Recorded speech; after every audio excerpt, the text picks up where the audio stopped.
So today we're going to be taking a closer look at the brand new Santa Fe on Cajon Pass gameplay pack from High Iron Simulations. So this is their first official release for TSW. Now the idea of getting a full Santa Fe timetable set in the early 90s, it really does sound great, especially with the SD40-2 and the C48W or -8. Now we've already had those trains within TSW, but they are returning this time with those classic freight and war bonnet schemes. So after spending some time with the pack, I have gathered quite a bit of feedback, and while there are some good moments in here, most of what I experienced was extremely disappointing. So this review is going to lean more critical, but you know what, I think that's fair based on what we actually have. So at its core, the pack offers a brand new timetable, 5 scenarios, we have 3 new freight cars, and the repaints of existing rolling stock. So everything takes place on Cajon Pass, but reimagined for the early 90s. The lead-in setup is so strong that I really was genuinely looking forward to digging into this, but unfortunately the moment you spawn in front of the C48W, the issues become glaringly obvious. So to start, the war bonnet livery looks rough, like really rough. The resolution is extremely low, so even at normal viewing distance, the paint looks soft, almost like a player-made Creators Club design, and I hate saying that, but it just doesn't resemble something you would expect from an official paid DLC. I have even seen Creator Club liveries better than this. Now, the closer you stand to it, or the more you zoom in, the more details fall apart. Now, there is a positive to this. The SD40-2 looks a lot better thanks to the blue and yellow scheme, but the underlying model is still showing its age. Neither locomotive has really been updated to match what TSW6 can deliver visually. These new units just really feel stuck in the era when the original versions first released, and I would honestly even argue worse. I think I actually prefer the CSX version of the C48W, and I'm gonna get more into why next.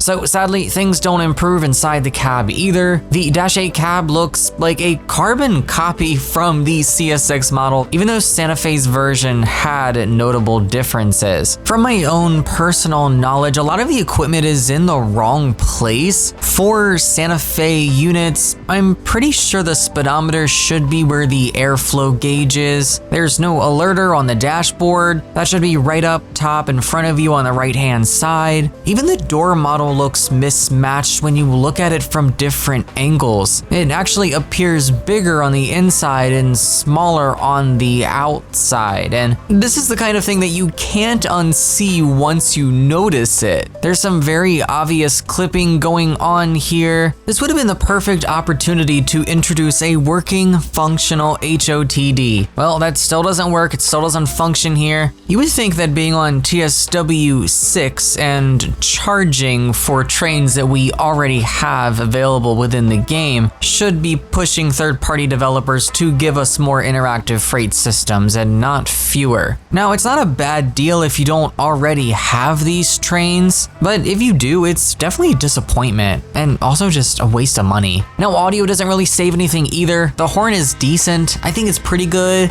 Definitely an improvement over the older version, but the rest of the sounds are just not good. They're dated as well.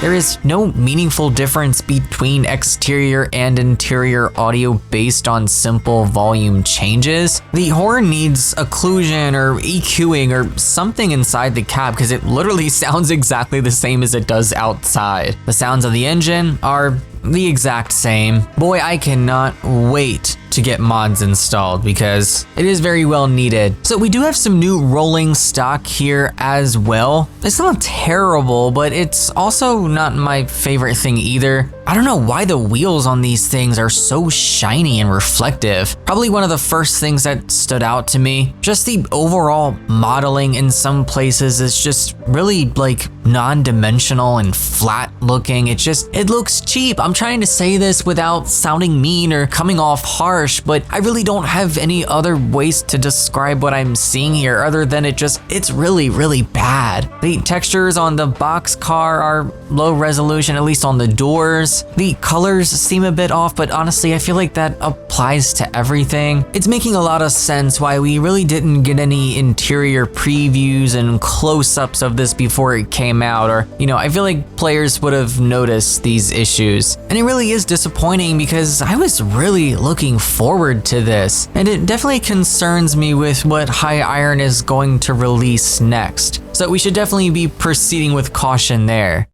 Now, despite all of that, there are parts of the pack that surprised me in a good way. The scenarios were a lot of fun. I really like the variety that's offered between all 5 of them. Now, I won't spoil anything, but I can say that these were the moments when the DLC actually felt pretty enjoyable to me. The setups and tasks felt pretty balanced, and I think it's clear that some care was put into them, so I definitely want to highlight that. Now, the timetable has some strong elements too. There's a healthy mix of freight types, we have like helper operations and locals, switching and meets. Seeing Santa Fe and UP equipment moving along together really creates a more colorful and lively route, but once you realize how many of these services are broken into multiple parts, the pacing becomes pretty frustrating. Now, 2 parts would make sense. I think 3 is okay in certain situations, but some of these trains and services are split into 4 separate sections.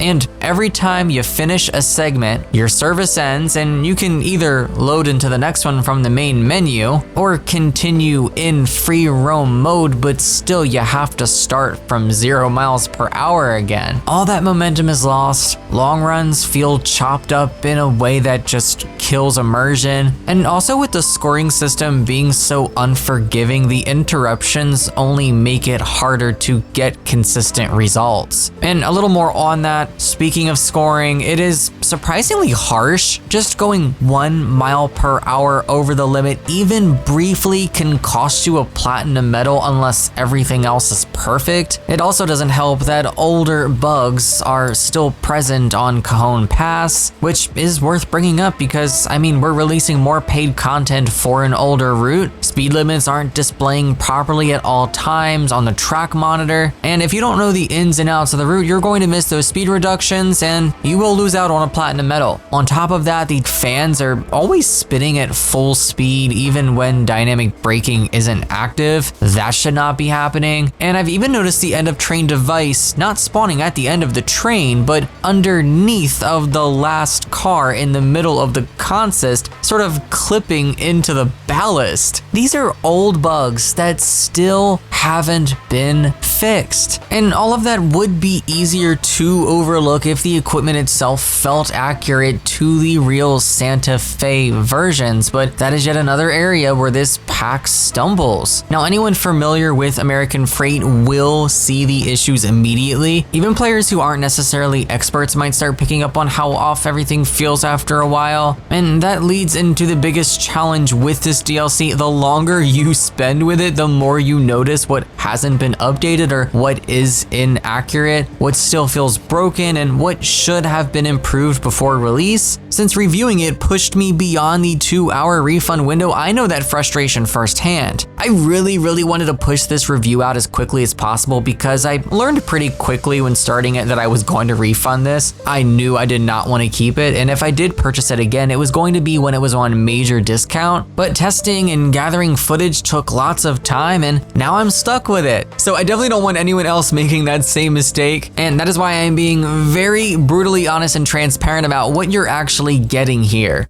Now, before the final verdict, I want to walk through a complete breakdown of how each category for my gameplay pack DLC list performed. Now, visual fidelity, it's pretty much near the bottom. Low resolution liveries, low resolution cab, dated modeling, lots of clipping issues. I don't really need to say much more. It's gonna be a 3 out of 10 here, and I feel like that's a little generous. I could have gone a 2 out of 10. Now, as far as the physics and handling, there isn't too much to go on here because, again, these are trains that we we previously had, but we have suspension physics now, and I do have to say that I feel like it behaves pretty well. Now for cab quality and functionality, the reused Dash 8 cab is missing important Santa Fe differences. Several systems are still non-functional. Equipment is placed incorrectly. So I think it's a 2 out of 10. Sorry. Now audio remains limited as well. I feel like the horn is a real improvement. I don't think it sounds too bad. Definitely one of the better aspects of this pack, but the rest of the soundscape just never really reaches full potential. Engine sounds are the same. Cab audio lacks depth, especially for the horn. It's a 3 out of 10 here. Now for scenario quality, this was a genuine highlight. Definitely very fun, well-structured, engaging scenarios. I had a lot of fun with them, so 8 out of 10 for sure. Now timetable design offers great variety and makes the route feel more active, but again, frequent service splits break the flow, and also the harsh scoring system just really creates unnecessary friction. But even with those issues, it still provides solid gameplay, so definitely a 7 out of 10. If you're going into this pack not knowing a single thing about US freight and you just want to sit behind a cab and drive a train, you're probably going to like this. It is fun, but the more you know about these trains, the more you're going to realize that there isn't much here that's actually accurate. And speaking of accuracy, that's our next category. More specifically on stock. CSX cab copy and paste, with a few differences, yes, like the gull wing and lights for example, but still not enough to truly make it the Santa Fe version. I think that really paints the picture. 2 out of 10 here. Now there are a ton of bugs with this DLC. A lot of things that I've noticed. Again, I've mentioned the clipping and the incorrect EOTD behavior, some issues just with the core game and Cajon Pass in general, but still a problem if we're releasing new DLC for older routes. There's also a wonderful user over on the forums, NGC427, that I've noticed has put together an absolutely massive list of bugs, and this is just unacceptable. It's insane. So this one's a 2 out of 10 for me, and that's just based on my own personal findings